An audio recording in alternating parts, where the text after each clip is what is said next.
नमस्कार सेविका ताईंनो, मी पुष्पवती चंद्रकांत मोरे, अंगणवाडी सेविका व्हिडिओ भगिनींनो, तुमच्या आवडत्या चॅनलवर म्हणजेच ॲक्टिव्ह अंगणवाडी चॅनलवर तुमचं खूप खूप स्वागत करते। आपल्या सगळ्यांना माहिती की आज 10 जानेवारी म्हणजे आपल्या दर महिन्याचा जो कार्यक्रम असतो, जो आपला ECC डे आपण ज्याला म्हणतो, ज्याचा लॉंग फॉर्म आहे मराठीमध्ये आरंभिक बालसंगोपन आणि बालशिक्षण दिवस। तर आपल्या सगळ्यांनी आज तो पूर्ण महाराष्ट्रभर आपला हा कार्यक्रम आज साजरा झाला। त्याची एक लिंक देखील आपल्याला भरायची होती, माझ्या सगळ्या ताईंनी भरली असेल। तर आता जो कार्यक्रम आपण घेतला तर त्या कार्यक्रमाची प्रोसिडिंग ही मी तुम्हाला आजच्या व्हिडिओच्या माध्यमातून सांगत आहे। तुम्हाला वाटलं तर तुम्ही स्क्रीनशॉट काढू शकता, वाटलं तर तुम्ही लिहू शकता। अगदी आपल्याला जे पेज येतं किंवा आपल्याला जी PDF येते त्याच्यामध्ये सगळी माहिती असते, फक्त ती जो आपण कार्यक्रम राबवलेला असतो तो थोडा शॉर्ट करून आपल्याला प्रोसिडिंगच्या स्वरूपाने लिहायचा असतो। बघा ताईंनो, आपण सगळ्याजणी कामं करतो, सगळ्याजणी कामं करतात, फक्त तुमच्याकडे काही गोष्टींचं आता सगळेच रजिस्टर लिहा असं मी सांगत नाही, पण ठराविक समजा आपलं CBचं असेल, ECCचं असेल, त्याच्यानंतर आपलं ग्रेड्युएशनचं असेल आणि आपलं जी रोजची आपली अटेंडन्स आहे लाभार्थ्यांची, हे तर एवढे रजिस्टर आपले असणं खूप महत्त्वाचं आहे। तेवढेच रजिस्टर मी देखील ठेवलेले आहेत। सगळे रजिस्टर आता आपण ठेवू शकत नाही, कारण की आपल्याला ऑनलाईन कामाचा खूप ओझ आहे। तर बघा, आजच्या व्हिडिओच्या माध्यमातून मी तुम्हाला बघा, मी नुसती प्रोसिडिंग नाही तर मध्ये मध्ये माहिती देखील सांगत असते, कार्यक्रमाचं स्वरूप देखील सांगत असते।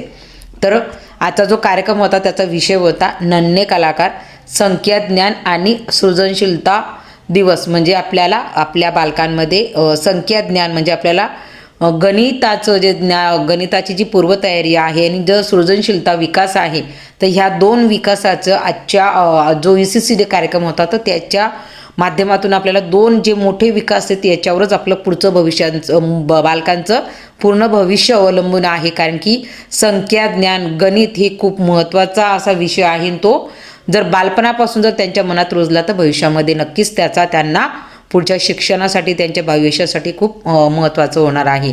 तर मग आपण दररोज अंगणवाडी केंद्रामध्ये त्यांचा कळत नकळत कशाने आपण गणिताचा सराव हा करतो, तो कशा माध्यमातून, तर आपल्याला आजच्या कार्यक्रमामध्ये आपल्याला पालकांना बोलून तेच सांगायचं होतं, प्रत्यक्ष बालकांना आपल्याला ते करायला देखील सांगायचं होतं। तर आता बघा, तर मी जी प्रोसिडिंग लिहिली आहे त्याला अनुसरून तुम्हाला सांगते। बघा, मी अशा पद्धतीची प्रोसिडिंग लिहिते, परंतु तुम्हाला माहिती सांगते। तुम्हाला वाटलं स्क्रीनवर सुरू आहे, परंतु मी माहिती सांगत जाते।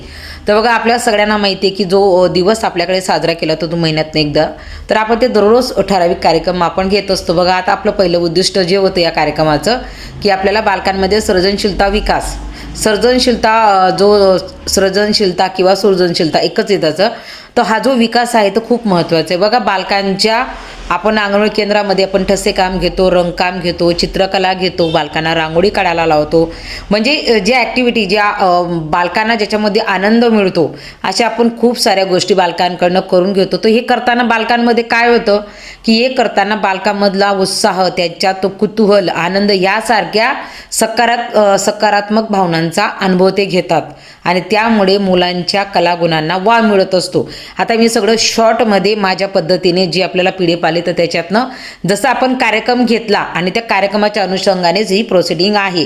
तर मग आज आपल्याला काय काय करायचं होतं, तर आपल्या बालकांसाठी आपल्याला चित्रकलासाठीचं साहित्य उपलब्ध करायचं होतं। त्याच पद्धतीने काल का मी व्हिडिओ केला नाही, परंतु आता PDF येऊन जाते म्हणून, आणि ह्यावेळेस दुसरा विषय असल्यामुळे माझं लक्षात राहिलं नाही, परंतु आज तुम्हाला सांगून देते की हा आजचा जो कार्यक्रम होता हा खूप छान आणि उत्तम असा होता। कारण की ह्या कार्यक्रमाच्या माध्यमातून खरोखर अंगणवाडी केंद्रामध्ये जे आपण आकारयुक्त अभ्यासक्रम घेतो तो हे कार्यक्रम आपण आपला रोज एक नाही तर एक ॲक्टिव्हिटी आपली असतेच। त्याच्यामुळे बालकांचा जो सृजनशीलता विकास आहे, जो भावनाचा म्हणजे एकत्र येतो, तो कलागुणांना जो वाव आहे तो ह्या विकासाच्या माध्यमातून होत असतो आणि तो विकास मुलांसाठी खूप महत्त्वाचा आहे आणि आपण त्या अंगणवाडी केंद्रामध्ये सर्रास घेत असतो। आपल्या सगळ्यांना माहिती की बालकांना कलर काम करायला आवडतं, बालकांना चित्र रंगवायला आवडतं, बालकांना तुम्हाला माहितीच्या मातीच्या जरी वस्तू मुलांना बनायला आवडतं, त्याच्यानंतर त्यांना ठसे काम करायला आवडतं, म्हणजे अशा खूप साऱ्या अशा गोष्टीत की ते मुलांना आवडत असतात आणि त्याच्यामुळे त्यांच्या कलागुणांना वाव मिळतो आणि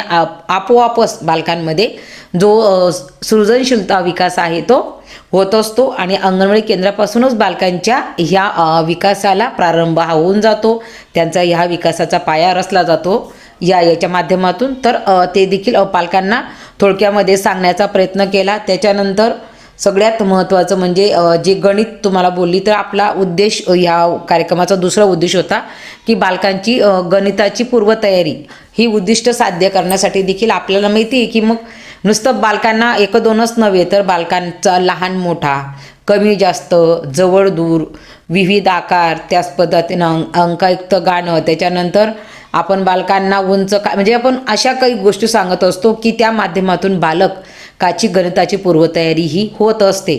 आणि हेच आपल्याला पालकांना दाखवून द्यायचं की जे आपण करतो तर ते घरी पालकांनी देखील थोड्याफार प्रमाणात जर केलं तर बालकाचं गणित हे अजून चांगलं होईल. तर आपण खूप सारे गणिताचे देखील गाणे म्हणत असतो, तर ते देखील आपल्या गणिताच्या पूर्वतयारीमध्ये येतं. तर ह्यावेळेस आपण आपला उपक्रम खूप छान दिलेला होता, मला देखील आवडला. तर आपण आपल्या आकारयुक्त अभ्यासक्रमामध्ये देखील ते आहे की आपण जे बाहुली घर घेतो तर त्याच्यामध्ये आपण किराणा दुकान, फळांचं दुकान असं आपला एक रोजचा जी ॲक्टिव्हिटी ती आहे.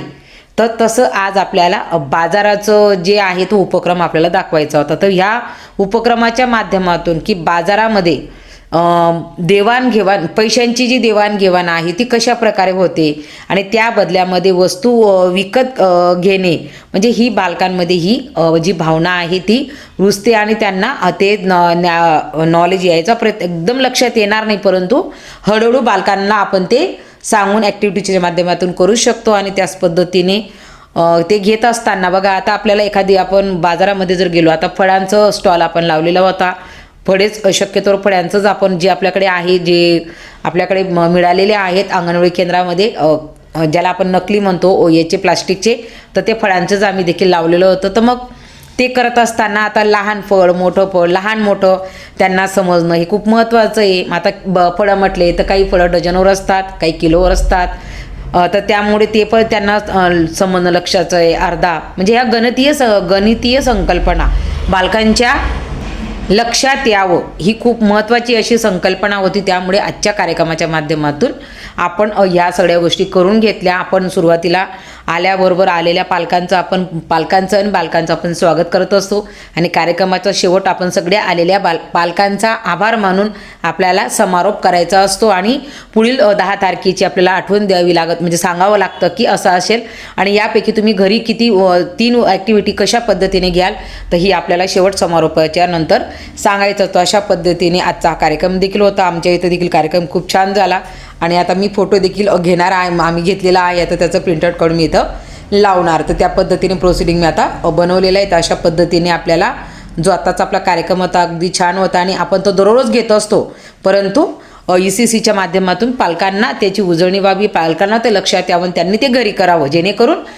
बालक अजून उत्तमरित्या त्या विकासांचा जो आहे तर झपाट्याने विकास होईल. तर हा त्याचा निव्वळ उद्देश आहे आणि म्हणून आपण अंगणवाडी केंद्रामध्ये असे कार्यक्रम राबवत असतो. तर आजच्या व्हिडिओच्या माध्यमातून मी तुम्हाला हे सांगण्याचा प्रयत्न केला. ताईंनो, अशाच पद्धतीने आपण रेकॉर्ड ठेवा.